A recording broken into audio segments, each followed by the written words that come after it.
Hello and welcome to the Catch Lift Coaches Corner. I'm CAL coach and program director Melissa, and this week I'm honored to welcome U.S. Air Force Sergeant John Kenney to today's show. John is a caregiver to his wife and an active duty airman in the United States Air Force. Welcome to this week's episode of the Coaches Corner. John, welcome. Thanks for being here. Well, thank you for having me. It's my pleasure. It's an honor to have you on and talk with you today. A lot of stuff we want to cover, John. Let's hop right into it. John, would you start today by talking to us a little bit about your life growing up and ultimately what would lead you to serve and join the Marines?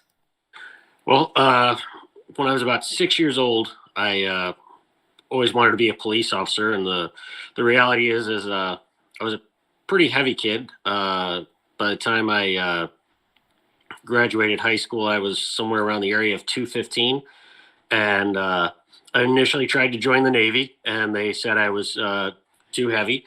So I joined the Marine Corps because they said, we'll take you and we'll beat the stuff out of you. And went to boot camp in January 2001. And when I graduated, it took me longer than the 3 months. I had to go to what they call physical conditioning platoon, or pork chop platoon as we called it. And I left boot camp. I went from 215 to 137 when I graduated.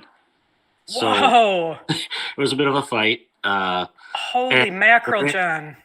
The reality was I really didn't plan on making the military a career. I just wanted it as a jump off pad to be a police officer. And then I just fell in love with it.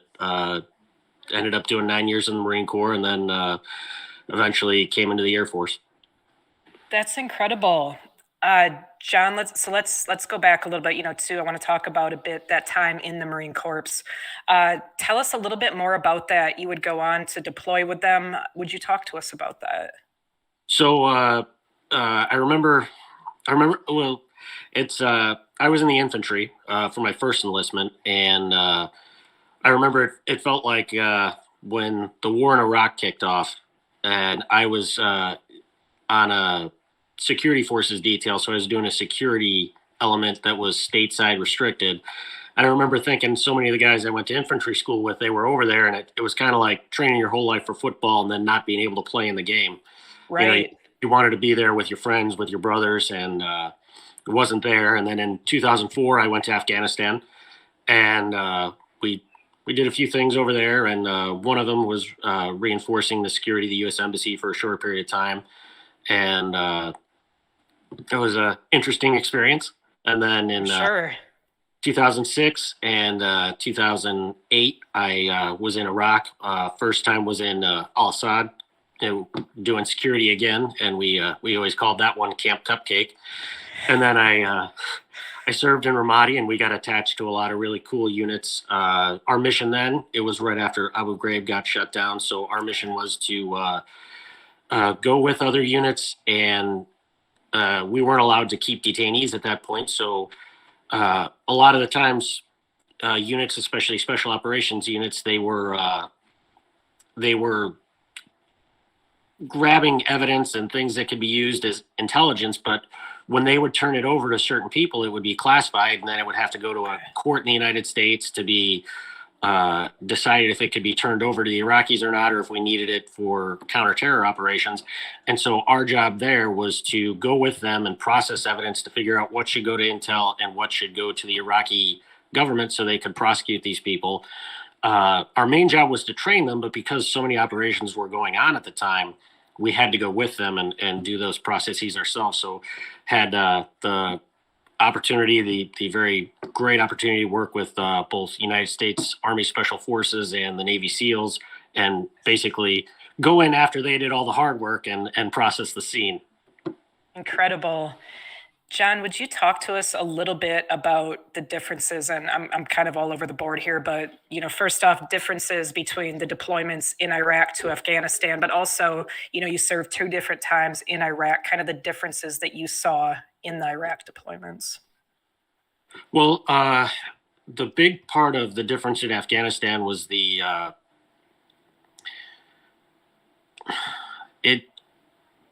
society there was very different. It was significantly less structured. You could see how the people were more fragmented. Whatever region you were in, they were like their own country, whereas the Iraqis did have more of a national identity. The Afghans seemed to have a more localized view of themselves, and also the level of technology, modernized vehicles, but also it, it the Afghan people had such an incredible resilience about themselves. They really wanted to learn about the outside world. They really wanted to strive for something, and that's not to discredit the Iraqi people.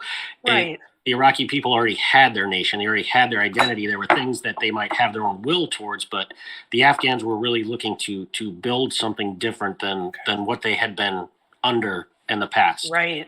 Uh, uh, it was very difficult to see some mismatched priorities we had and things we might have been able to do better, all in hindsight, obviously. Right. Yeah.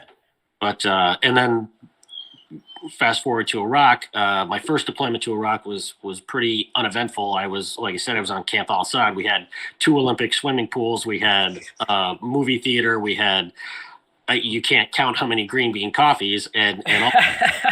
Green bean coffee. Drive around and look at the fence every now and then. So there wasn't really that exposure, that Yeah. interaction I had with the Afghan people. And then my second trip was totally different experience. The second trip to Iraq, we were out there. We went all over the country because we were divided. There was a group of us. We were called the JPEC, the Joint Prosecution Exploitation Center, and the one group was out of Al Assad, the Camp Cupcake I talked about, and then there was us.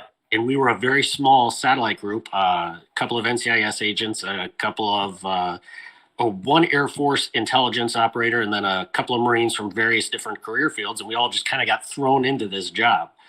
And we all volunteered for it. It was a volunteer deployment, and we were an extension, I believe, of First MEF. And we just kind of had to figure it out. Even when we had a broken 240, we had to go to another unit and find, parts. And I was running around with Rippets and Pop-Tarts trying to make deals to get everything to work. And pretty sure we snuck into the Army compound a few times and tactically acquired some things we needed. But yeah, it was really such a different experience. Al Assad was so organized. There was so much infrastructure. We were working out of Camp Ramadi, and then, we didn't know what unit we were going to be attached to. We didn't know what our mission was going to be the next day. And it was just day and night difference. We would be on Camp Ramadi one day. We would be on a FOB the next day. We would be on a combat outpost another day. And, it went from every day at Al Assad, you could make a phone call, to, I don't know if I'm going to be able to get to a computer or a phone the other in Ramadi, which was, just such a different experience. Yeah.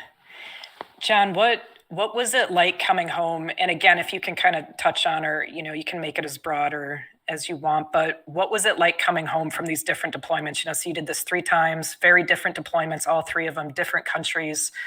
What was that like, your transition times when you were coming back to the U.S.? Well, coming back from Afghanistan was kind of funny because we're the Marines, and we do things in a Marine-like way. So I came back from Afghanistan because nobody was there to see me. I got tasked with turning in other people's weapons so they could go and be with their families. And then I hear a knock on the door after the party at my barracks room. I just decided to go to sleep since, again, nobody was there for me. And I hear a knock on the door, and they said, "Hey, Gunny says you got to clean up because the guys with families are going home, and you got to clean up after their party." And I was like, wait a minute. But no, coming back from Afghanistan, I was very proud of what we were doing. So many of the Afghans expressed their admiration for what we were doing there. And I remember specifically a couple of guys, I don't remember their last names, unfortunately, but Wahid, Fawaz, and Aziz, they had all said the same thing to me. They said, we would never send our only son to somebody else's country to fight for their freedom, and that they were so appreciative of my parents. And they asked me to thank my parents for them. And, wow. Yeah. and one of them actually asked me for a copy of the Bible before I left because he wanted to understand the religion of the other, the other culture. Wow. Yeah. Yeah. Like I said, the Afghans were just amazing, amazing people with such a will to strive. Working out of the embassy compound, we got to meet people who worked with other agencies, and one of them was a driver for the CIA. And I remember him. He loved American music, so I gave him Dre's "The Chronic," and he played the one song from Training Day over and over and over again to the point where That's awesome. we're like, "Yeah, thanks a lot, pal."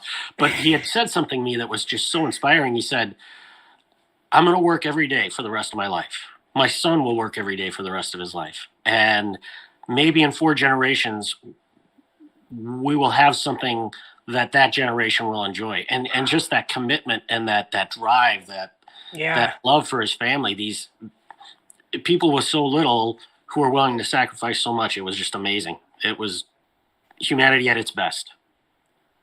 Thank you for sharing that with us, John. That's incredible. It's incredible. Looking back on those deployments, John, what do you look back now as kind of as most memorable to you that really stands out? Uh, just the people. Again, I mean, even in Iraq, like I spoke very highly of the Afghans, the Iraqis. They were striving for something. They wanted something. It, it was very. Obviously there are hard times, but Yeah.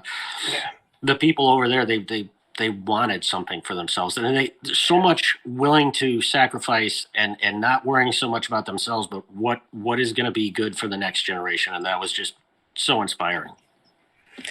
No, thank you for sharing that with us, John. That's a beautiful perspective you shared with us. Thank you. Want to transition here a little bit, and we're going to kind of loop back and talk more about your Air Force career, but want to talk a bit too about your incredible wife, Bee, that you're a caregiver for. She's a wonderful catch a lift veteran athlete, tremendous person. We've been honored to have her on the Coach's Corner before. About a year ago, we had her on and got to hear some of Bee's story. John, talk to us a little bit about Bee and how you two met and how your relationship began.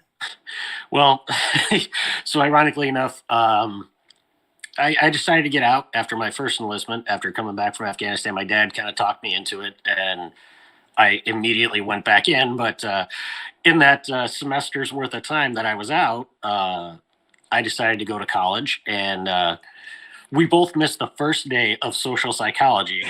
And there's some irony there, right? Social to meet your wife. So we both missed the first day, and the teacher for the class, she had both of us come up and tell the class about ourselves, because I guess everybody did an intro the first day and we missed it. So she didn't mention anything about our military service, and me being a grunt from the Marine Corps, I couldn't shut up about it. They say if you meet a vegan, Hilarious. how do you know who's who? Don't worry, they'll tell you. That's funny. But so she turns around in class, because we happened to be sitting.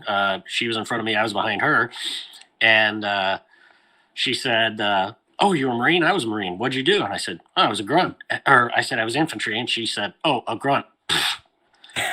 And so I figured the conversation was over. 3-hour class, and at an hour and 45 minutes, we get a break. Well, she thought the conversation was going to start over again. I figured she was done talking to me, and I had slammed a big bottle of orange juice before I came into class, so I had to go to the bathroom. So I pop out of my desk and take off while she's turning around to start the conversation again, and I'm like dang near running down the hallway, and a couple of classes had come out, and I hear a voice yell, "Hey, you, stop!" And everybody in the hallway stops. She comes up, grabs me by the back of the arm, and says, "I'm trying to talk to you." And me being the smooth guy I am, I came up with a really good line of, "Well, I gotta pee. Can we go that way?" And 5 months later, we were married. Oh, that's awesome. John, what year is that, or what time frame are we talking about here? That was 2005, summertime 2005. I don't remember June or July, but right in. So you would go on then too, and I mean, So you would deploy after that, like when you're married to be and everything. Would you touch on a little bit about that, John? What was it like, leaving your spouse during that time and having to deploy? So, and that actually in the Air Force time was a lot harder than in the Marine Corps time. I kind of took for granted the fact that she was Marine, and her illness hadn't set in on the first one, so it wasn't Okay. that bad. We had just taken in a rescue dog at the time, and she had him. And I mean, I think I, I think it was probably harder on her than I realized because even the way she dropped me off was a Marine Corps way. I know she wanted to say more. Well, I found out later she wanted to say more, but pretty much she pulled up to where we were deploying, and I thought she was going to come out with the other wives, and she just said, "Hey, be safe over there. Bye," and drove off. Uh, but the second time, it wasn't hard leaving. She had gone back into the Marine Corps at the time, Okay. and the illness was starting to set in. Okay.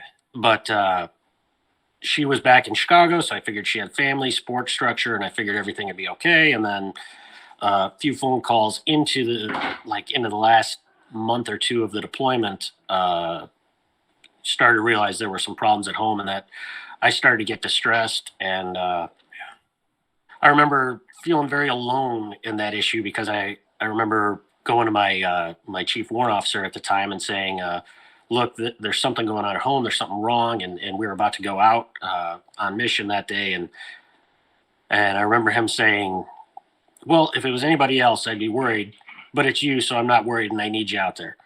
And set me on a bad mentality where maybe Yeah. I always take care of myself when I should have, or take care of my needs when I needed to. Uh, but when I came home, I had actually, when I was over there, I had gotten offered a chance to try out for recon, and if I had passed it, it was a reenlistment bonus of 74,500, and I was really excited about it. But then after talking to B and finding out that things weren't quite the way they should be, uh, I had to turn it down, and Marine Corps took care of me. When I got back, they put me on 3 months of permissive TAD, and I was able to go back to Illinois because I was stationed out of California. I worked with Okay. the Reserve Recon Unit as a training NCO, setting up. So, I got us an apartment so we would be taken care of when I got out. Uh, and I started to see the general decline in health, and that was due to the thyroid issues, and which were misdiagnosed, and it would take another couple of years. So those were some tough years. Getting out was really hard. I kind of created my own identity as being this Marine, that being my life, and Right. had to work 2, 3 jobs at any given time, borrow money from my parents to be able to pay the utility bills in the apartment. They say that the skills in the infantry, they teach you to be a good homeless person because they don't translate to any other job, but you'll survive on the streets. So I was trying to find a job that paid enough to take care of us, but the skills just weren't there. Right. So I moved furniture. I worked as a clerk in a gun shop, and uh, things like that. Whatever I could to get by. John, how were you coping during this time? Uh, well, if I'm going to be very honest, it turned into an alcohol addiction. Uh, I wish I wish I could say I was just strong for my family, Yeah. but the reality was is I turned to alcohol, and it became a problem for me for quite a long period of time. I'm glad to say that I've recovered, and uh, That's terrific. Yeah. tagline out there: if ever any of you out there are feeling that way, and you feel like it's getting a hold of you, it won't end your military career, and it won't it it's not a sign of weakness to ask for help with it. It's very difficult, and I still go to counseling years later. So John, thank you for saying that and being open about that. Thank you. Um, how would you end up back in the military from that point? so I was a police officer for a short period of time. I actually in that time that so there's about a 2 year gap in my second enlistment. I'm such a retread. I've been in the military, but you know. I joined the Air Force Reserves while I was a police officer, and then there's a there was a time where I just decided being a police officer wasn't for me. I resigned. I wasn't wasn't particularly good at it, so I didn't care for it. And they offer this Well, I started doing deployments for the job I was in. I worked with communications in the Air Force, which probably wasn't the right fit for me, but I was able to do the job because you put me somewhere, I'll get the job done. Yeah. Didn't particularly care for the job, but the people in the job were great. So I did two or three trips to Qatar. God, I've lost track, and one to Oman. And then one day, my friend said, "Hey, I know the guy who runs the marksmanship training program. Combat arms training and marksmanship program at the base I was at." And he said, "Hey, I'd like to introduce you to the guy." And after he introduced me and he saw my resume, and not trying to brag here, he decided he wanted me. So I got recruited from communications to combat arms training and maintenance. I know they just call it combat arms now, but that's the old name, and that's what we still call it because everybody still calls it that. But at that point, they told me about a program called AGR, which is Active Guard Reserve, and they recruited me into the program, and been there ever since. And now I work as a security personnel on the base. That's tremendous, John. Good for you.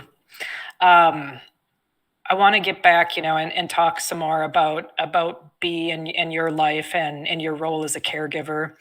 And it's very unique. Our caregivers, I don't have the words, right, to express the gratitude that needs to be shown to them. They do an incredible service to our country. So first of all, John, thank you so much for your continued service to our great country. Thank you for the tremendous service that you give to your wife, Bea, as a caregiver. Would you talk to us a little bit, John, about being a caregiver when you yourself have served? Well, actually, it probably makes it easier. Not that it's easy in any sense. Right. Having been in some of the same places, not the same situations, obviously very different situations, but there's an understanding of the mentality, and that I think would probably be the hardest thing that is the hardest thing for B. She's a Marine. She doesn't stop. She doesn't quit. The problem is setting the goals. Knowing what the next step is, and sometimes this mentality of I have to be exactly who I was before is a problem, because none of us can do that. Just like the expression, you can't go home again. But it's hard to accept that fact. It's hard to accept that it's a different situation when you're so used to resetting to that situation. Right. And I think that the structured setting of goals and achieving them has been the hardest part. Before the diagnosis, it was very hard. It was very difficult. Physical condition continued to deteriorate, and we didn't understand why. And thankfully, she had a wonderful psychiatrist who said, "Look, you're suffering symptoms that seem psychological, but you don't display the traits of this. So let's get you retested." And then another doctor figured out what was going on, and we got the right medication and balance. And so we were able to move forward, and move to a somewhat better situation, but damage done. And then there's just the continuation of things that are a byproduct of it. And, and that's just it. It's something that has to be taken day to day. And you have to understand that it is that, and there is no going back to, there's no reset button. The journey is always forward, just like everybody's life, the journey is always. But I think one of the most damaging terms people can use is normal. When am I going to be normal? Yeah. What is normal? There is no. Yeah. There's no normal. Now there are abnormal things in the world, and I'm not going to quibble over points, but you never get to go back to home base. You just have to resettle and push forward. Movement is life. We all know that. Yeah. And that's the biggest part of it is finding the way to make sure that she knows that, and that whoever you're caring for knows that you have to move forward, and that you have to have new goals and new directions, and if we have to make them less far reaching or further reaching, in that maybe even like looking for a milestone it can be so damaging sometimes. Like, Yeah. well, once I get here, everything's going to be okay. No, it's always going to be a struggle. Let's just mm, get where we can. Yeah. John, on a bad day, when it's a bad day at home, how are you able to kind of help be kind of reframe that thought structure? Like, no, we can't go back to whatever's back here. Like, we've got to keep moving forward, kind of with these goals we're setting. Like, how do you guys kind of handle that on a bad day? Uh, Usually, what happens on a bad day is we sometimes we'll both get frustrated. I'm not going to say that I don't get frustrated, and Yeah. there's definitely arguments. Arguments are part of it, but the real trick to it for us has been uh, whoever's mad at who doesn't let the other one stop talking until we at least get to some form of common ground. And it may not get resolved that day, but we find some common ground at that point, and that's really the key, is to talk through it, so that whether you agree on it or not, you understand each other, and not to let somebody walk away, because when you walk away, that's when you lose. Yeah. You I mean, and there you can cool off, but you can't let the issue linger. You have to get back to it, and that's the biggest part of it. Thank you, John. It's I love you and B's story. It's incredible, and having the opportunity to have gotten to know B some, and getting to talk to you, the few times I have, John. What's striking is that, and I imagine this is the case for most everybody, right? We're all people. We all go through a myriad of different life events. You yourself, deployed 3 times. B, the different stuff going on that you help with there, but you two have continued to be there for each other and support each other. And like you're saying, not giving up on that other person. How has that brought you strength to know that you two both have each other, no matter how bad it gets, no matter, if it's you going through something, John, or B going through something, but, knowing that you have this other person that's not going to give up, that is there. It's the thing that gets you through the day. It's the thing that just pushes you. I remember when I did finally hit my breaking point with alcohol. There was that realization, and she said, "Look, you've been carrying the pack for both of us, and it's time for me to pick up some weight." And she went to a treatment program that really helped, and taught her some coping mechanisms. It's just knowing when the other person needs you and being there, and that's it's not easy, but it's what makes it worth it. John, what do you think is probably the most common misconception about caregivers that really needs to change? You know, I never really thought about it, to tell you the truth. I mean, I know the way the movies make it is that the person just doesn't understand and they get frustrated and walk away, but it's you start to so I guess a story, an example, maybe something would help. I don't know if it's necessarily a misconception, but maybe something people don't understand. We were at the Chicago Field Museum. I think it's Field Museum, and they have the U-505 submarine there, the German captured submarine, and she smelled diesel fuel, and it triggered a flashback, and I remember it being such a jarring incident. And then maybe it was a month or so later, I smelled diesel fuel and I had a flashback. And it took me about 5 minutes to realize that it's something that I didn't experience. It's something she went through. And I had heard it so many times. I had talked to her about it so many times. I felt like I had lived it. And I know that sounds so cheesy, and It's not, though. It's the secondary PTSD. It's very, very, very real. but it Very actually took real. a moment to realize that I wasn't there. And so Holy cow. maybe that's something that people don't understand about somebody who's taking care of other people, is that when you live through the trauma with them so many times, you start to internalize that. Yeah.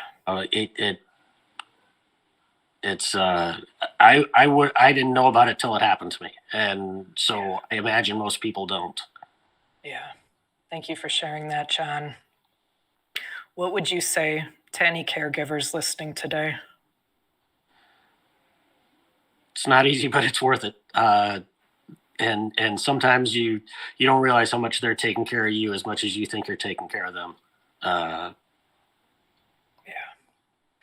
And I want to ask you a little bit about the VA, John, but not, not in that way. I just want to ask you, what has been some lessons that you've learned, positive or negative, just navigating the greater VA system as a caregiver, advocating, for your veteran.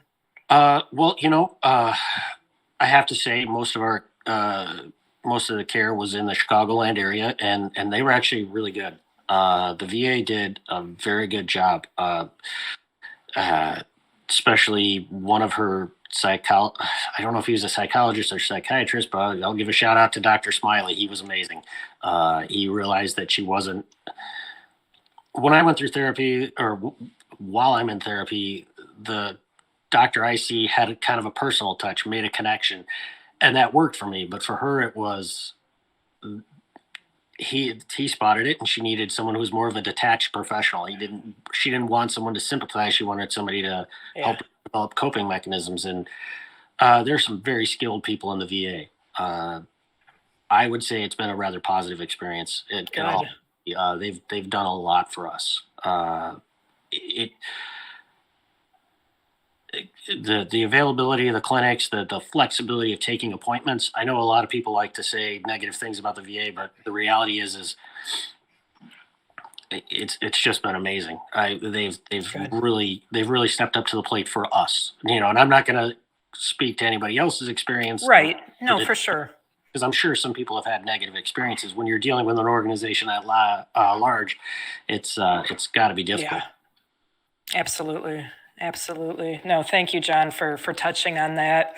I want to switch gears a little bit here, and I want to talk a bit about Catch a Lift and Bee's time with Catch a Lift and how you've kind of seen that unfold. Would you talk to us a little bit about how you've seen Catch a Lift affect Bee?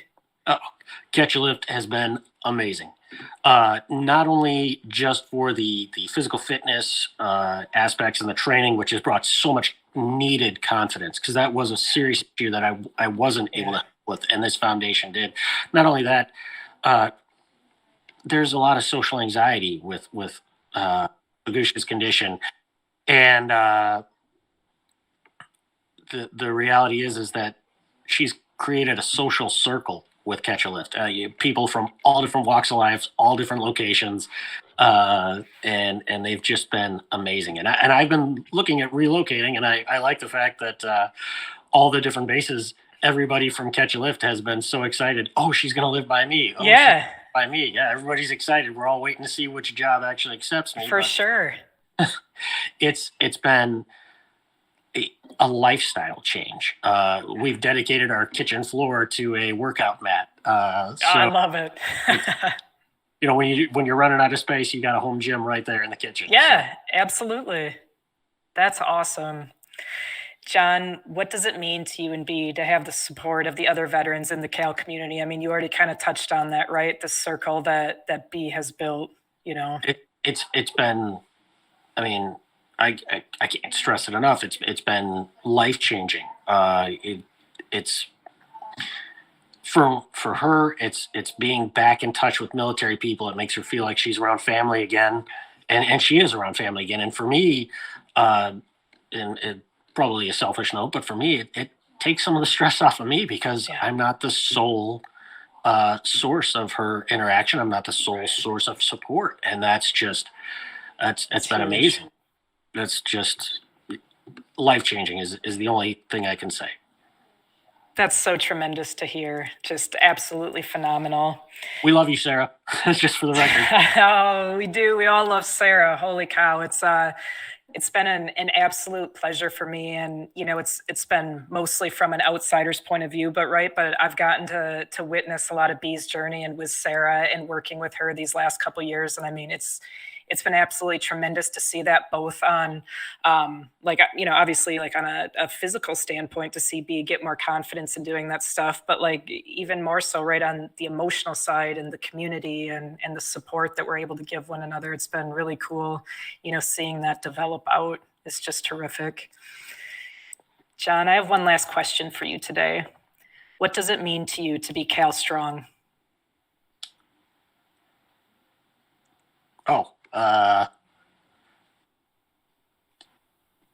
Caught me off guard with that one. Because I'm not personally participating in the program, but I'm benefiting from it. So I'd say for her to be Cal Strong, to have that, life-changing is the only word I have, either or phrase. It's amazing. It's community. It really is. It's community. It's support. It's the will not to give up, and it's a journey, and it's just an amazing part of the journey. It's changed everything for us. That's terrific to hear. That's so terrific to hear. John, thank you so very much for your service to our great country, the continued service you give to the country and to B. We thank you both so very much, and absolute honor talking with you today. Thank you so much for talking openly about your experiences, both, as a Marine active duty, but also as a caregiver. Thank you, John. That's it for this week's episode of Coach's Corner. We will return next Wednesday at 1 Eastern Time with another new episode. Thank you to ID Technologies for your support of this podcast. Thank you to Lynn Coughlin, Henry Pomper, and Kaylee Nasiri for the work that you do to make this podcast possible week after week. And we thank the entire Catch a Lift team. Don't forget to join us every Wednesday live at 1 p.m. Eastern on YouTube for a chance to win Cal swag and to chat with your brothers and sisters. Until next week, keep it real and stay Cal strong.